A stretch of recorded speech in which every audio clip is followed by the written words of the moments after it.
every day. It doesn't serve as a penalty. So we decided, okay, that doesn't work. Additionally, what was happening was when they didn't pay the fine, then they had to come to court. And when they didn't come to court, which they didn't do either, the judge issued a bench warrant, because judges don't take kindly to being stood up. Okay, so they issued a bench warrant, so the next time they got picked up, they wound up down at the jail, and then they got booked out. So it was just a tremendous strain on resources. So we said, this isn't working. How do we fix it? What we decided to do was, rather than issue the noise ticket, we decided to impound the car. Okay? So we impounded the car, and the way that it was set up was it only cost them $100 if they got the car back right away. That was the tow charge, $100. It was a very contentious issue for the city council that I had.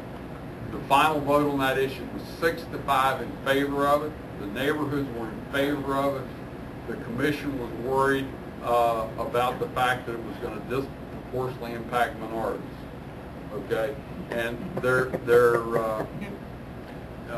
but they passed it 6-5, 1 year trial. Okay, so we did a 1 year trial.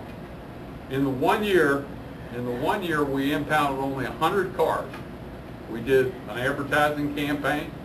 We went to the stations that had, depending on their demographics, and did some PSAs, told everybody what was going to happen. We had one repeat offender. That was it. We were getting repeat offenders every night. We got one repeat offender, and it solved the problem. When it came back around for the council to review it and renew it in 1 year, guess what the vote was? 11-0. Okay? Now, it took, and it took some working with the attorney, in this case the city attorney, to do that, because that is a pretty brazen thing for government to do. Okay, and so we have done that, but government needs to step out and let's look at what the real problem is and how we solve the problem, not how we address the symptoms. And we're dealing with one right now that I'm trying to steer them through. And you don't create legislation to deal with one isolated issue. Okay, that's problematic. But there's legitimately a problem with a house that's over near the university. That there are 5, I take that back, there's 6 fraternity brothers that live in the house. It's not a frat house per se, because they're not registered with the National. But they have 6 fraternity brothers in there. And so the Planning Commission has recommended an ordinance, which a lot of college towns use a little differently, but their ordinance says not more than 5 unrelated parties can live in the same house. Okay? That's not going to fix the problem. I'm going to tell you that. The real fundamental problem is they're having a keg party on Friday and Saturday night. Everybody is playing loud music. They're disrespectful. They're not being good neighbors. What they'll do if this ordinance passes is they'll kick one of their buddies out. Now they'll have 5, and they'll invite their buddy over for the keg party. I know that's the case. Okay, because I've seen that done before. The other thing that I found to be very effective is I had a bar owner once who, and they ran a pretty good establishment, but they had a 2 a.m. closing time, and so at 2 a.m. he closed up. That was fine. They all took it out to the parking lot and continued to party in the parking lot, which was a real problem for the neighbors. Okay, and I said to the bar owner, I said, now you need to do something to fix this problem. And he said, well, I can't do anything. And I said, well, I think there are a number of things that you can do, and I offered a couple of suggestions. Okay, he didn't heed those suggestions. He said, well, they're out of my building. That's all I need to do. So what I did was park a police car down there on Friday night, 7 o'clock, let the lights run, let them run from 7 to 2, and on Saturday night from 7 to 2, his bar business went off the chart, and by Monday morning he was in there and saying, how can I work with you? Okay, and it was very simple. All he needed to do was put up a gate. So he got everybody out of the parking lot. He closed the gate. Okay, so what I'm trying to be creative, some of it, and challenge our people to think. Challenge our people to think, because we've got a lot of great people. We have John Dosh, who's our EMS guy. Was just awarded the Emergency Manager of the Year award by his colleagues around the state. He is a phenomenal resource. Have utmost confidence in him in any kind of natural disaster. Okay, great, great guy. We just hired a new fire chief, and that's a difficult job here too, because you got volunteers and paid firefighters, and they don't necessarily work well together. Okay, but I know he will do a great job. He was the deputy chief in Tallahassee for quite a while, so he will do a good job. But we've got some really great talent with the county, but I'm trying to encourage them to think and not second guess how people are going to vote. I can't control how people vote. What I can do is help control the agenda and frame the question, and then to try to get people out of potential issues that may come up, because where elected officials sometimes get in trouble is they go out on what I call the cocktail circuit, and somebody says, well, don't you think this is wrong? Well, they hear half the story and they don't hear all the story.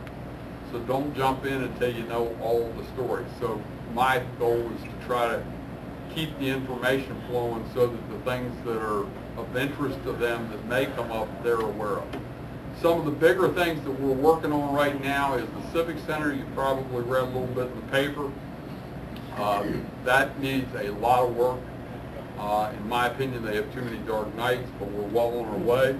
If there's anybody here who wants to buy it, that bid is currently on the street. I don't think we're going to get any takers. The minimum bid is $10 million, but if you got a client back there who is interested, we'll be glad to consider that.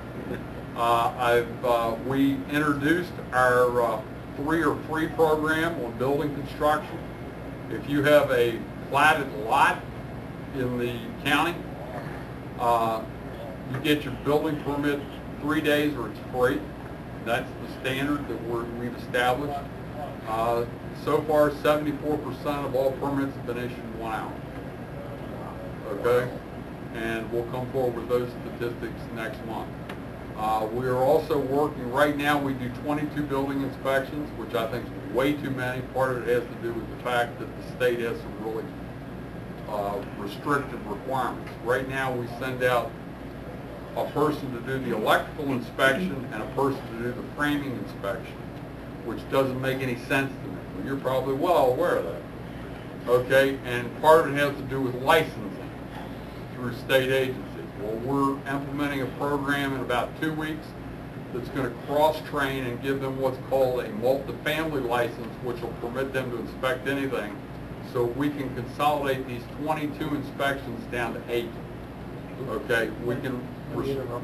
Sure. Sorry, man. I know that some of you have to get to your businesses. Oh, I'm sorry. By 9 o'clock. Won't hurt anybody's feelings. If you have to leave, when you leave, thank you for coming.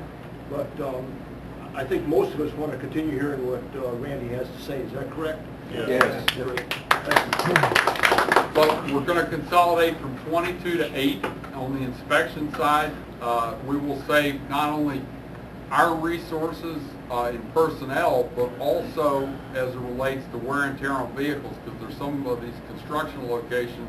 This is a very big county. But I've done that other places, and it works exceedingly well to do it, and that is going to go before the commission, not next week, but 2 weeks, to be able to change that around, but we'll be able to reconfigure it. I've talked with Mayor Hayward at the city, and we're talking about, there are about 12 or 15 things that make sense to consolidate functionally, however you want to call it. But there's some of them that are obviously easier than others. In the IT arena, for example, and this is more of a technical problem than it is anything everything else. When I went into Augusta, they had an AS400 and they had a Sun System Unix box, and those two things are like talking Russian and German. Okay, so there's some technical issues with things like that. There's some political, practical issues with some other things. What I've tried to do is, I'm telling everybody that on the consolidation stuff, we need to take one or two or three, pick off what I consider the easy ones first, and build momentum. And there are two that are in my, well, there are three that are fairly easy in my opinion.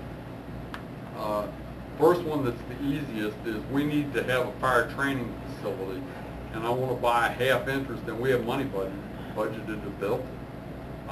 Doesn't make any sense to build it. The city of Pensacola has a great one. It's fine. It needs a little bit of upgrading, but I want to buy a half interest in that one. I'll give them some cash in their pocket, half the value, and we'll share it together like a timeshare condo. They need the money.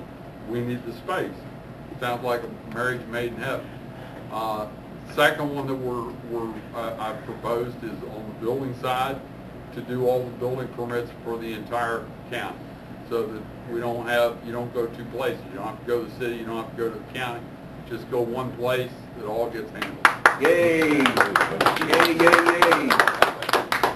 The third one that makes a lot of sense is the 911 center being consolidated. Right now, if you call in and you say, I have an emergency, and it works a little different in the city of Pensacola, but if you call in, about 80 to 90% of our calls are EMS calls, okay, just to give you a frame of reference. A large portion of our EMS calls. Okay, but if you call in and they say, what's your type of emergency, you get transferred to the sheriff's department. Okay, it takes about 20 seconds to do that transfer from the time it's answered to the time it's transferred. That's the average time. By consolidating it all in one resource and being able to have the same dispatcher being able to handle all three types of emergencies would not only be more cost effective, but more importantly, it would save 20 seconds on the dispatch time. 20 seconds in a time